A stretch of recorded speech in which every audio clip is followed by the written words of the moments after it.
Solomon wrote about the way to hell in Proverbs 7. C.S. Lewis, the great Cambridge and Oxford professor, used to emphasize that no one ever had so much to say about the way to hell as did Jesus Christ, and he was right. On the other hand, no one ever spoke of heaven with such clarity and authority as did Jesus Christ. One of television's most popular programs during the last year has been entitled Highway to Heaven. Jesus Christ is the highway to heaven. He said, "In my Father's house are many mansions." We were in Romania last year holding meetings, and there were thousands of people as far as you could see.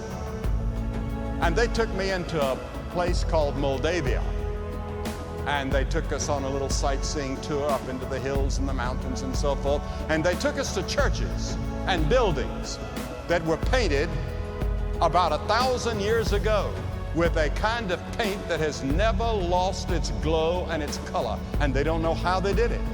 They think maybe they used honey, but they're not sure.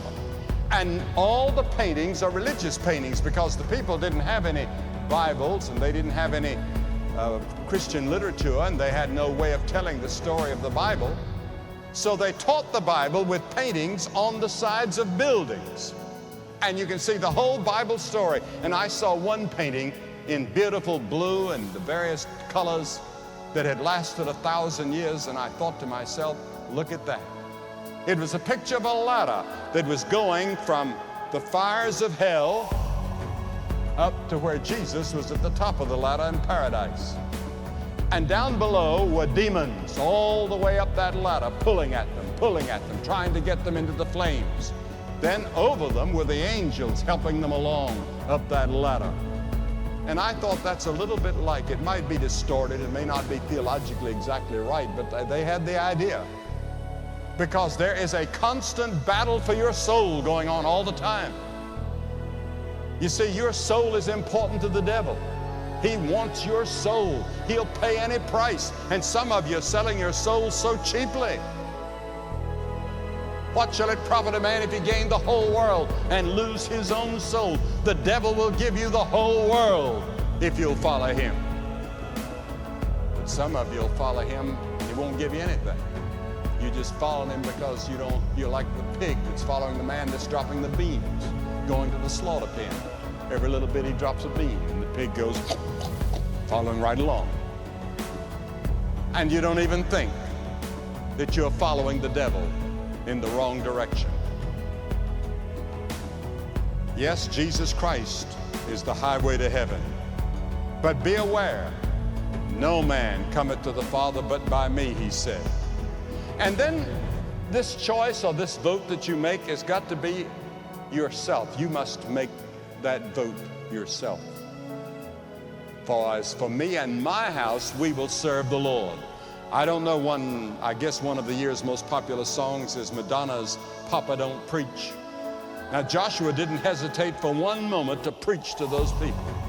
He said, as for me and my house, he was voting for Christ, for God. He knew that he could not choose for the tribes of Israel. They must choose for themselves. He had to choose for himself. Man is a social being. However, there's an inner sanctuary within us where we retire from all of the fellowship, all of the influences.